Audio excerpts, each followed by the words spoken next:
Brazil's recently concluded presidential election results had the country on edge for a brief moment.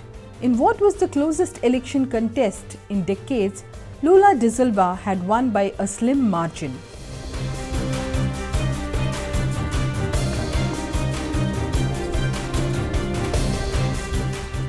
Jair Bolsonaro, the incumbent president, became the first Brazilian leader to lose the re-election bid in the country.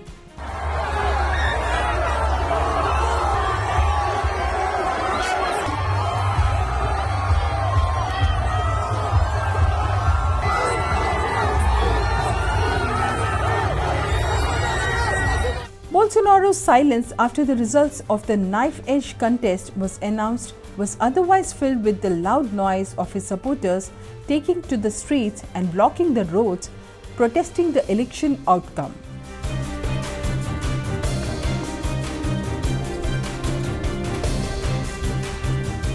And the speculation of violent protests taking over the country and a military coup taking place were widely discussed. However, Bolsonaro broke his two-day silence. He did not concede the defeat nor acknowledge the victory of his rival, but made headway for the smooth transition. The world powers closely watched this election, but the United States has been monitoring it rather closely. What does Lula's comeback mean to the world and to India?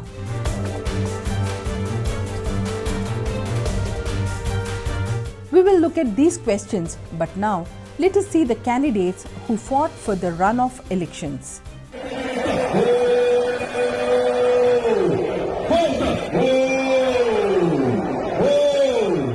Lula da Silva, a leftist politician, was the president of Brazil for 2 terms from 2003 to 2010. He rose to ranks quickly in his trade union and led major strikes in 1970s that changed the then military dictatorship. He co-founded the Workers' Party and lost 3 presidential bids from 1989 to 1998. Finally, he succeeded in 2002. Lula is credited with building social welfare programs which helped lift millions of people from poverty as well as presiding over an economic boom. When he left the office, his approval rating was 80%. But his integrity, however, has been tarnished by his ties to the past corruption scandal.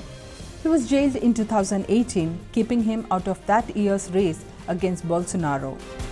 The Supreme Court later annulled his convictions, enabling him to run for the president's elections for the 6th time. Jair Bolsonaro, the incumbent president, was a former military officer who was not a household name in Brazilian politics for a few years before his elections. Known for his polarizing view, he had openly expressed support for the 2 decades-long military dictatorship rule in Brazil. Bolsonaro has been a congressman since 1991 and emerged as a candidate out of nowhere in the wake of recession, rising crime and corruption scandals. He swept the elections with the promise of changing the tide in Brazil. Bolsonaro's administration has been marked by incendiary speech, his testing of democratic institutions, his widely criticized handling of the COVID-19 pandemic, and the worst deforestation in the Amazon rainforest in 15 years. But he built a devoted base by defending conservative values and presenting himself as protection from the leftist policies that he says infringe on personal liberties and produce economic turmoil. And fast forward to the elections, it has grabbed the attention of the US as to who takes the power as it decides the fate of democracy in Brazil and relations with the US.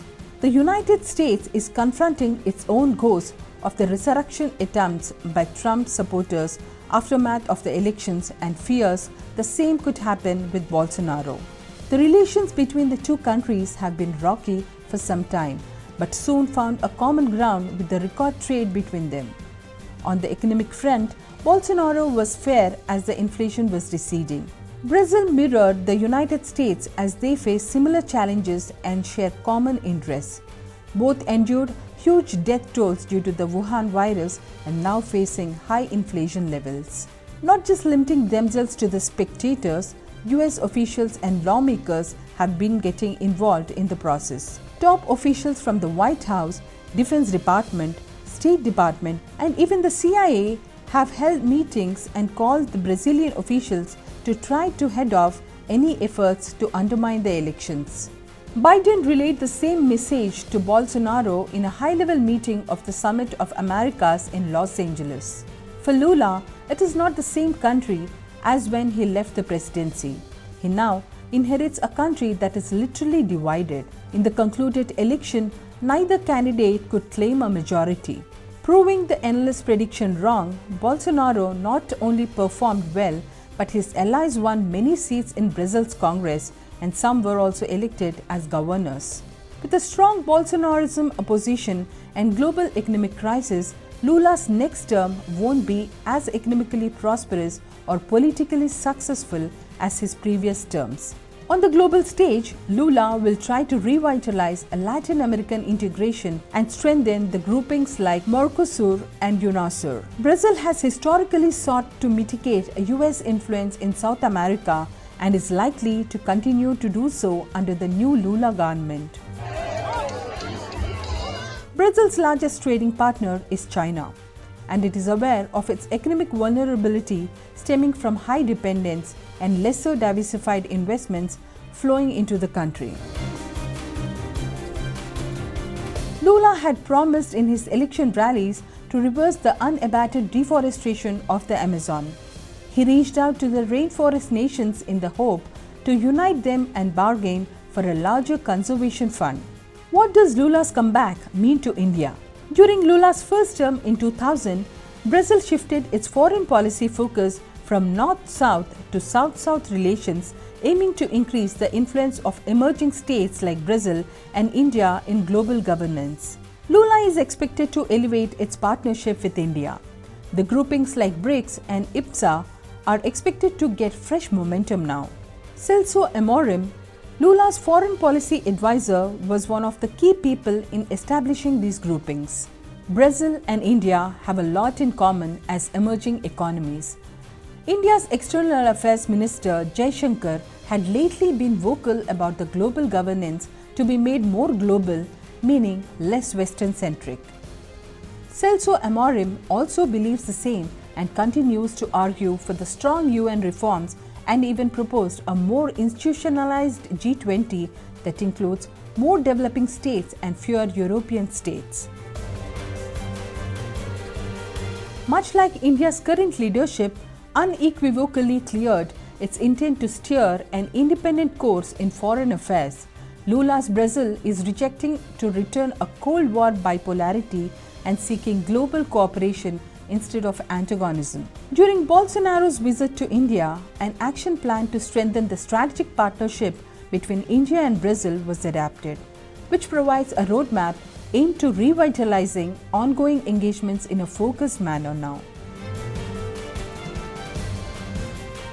15 MOUs, agreements in diverse sectors that include investments, assistance in criminal matters, cybersecurity, oil and gas, bioenergy, S&T, culture, animal husbandry, health, and traditional medicines were signed.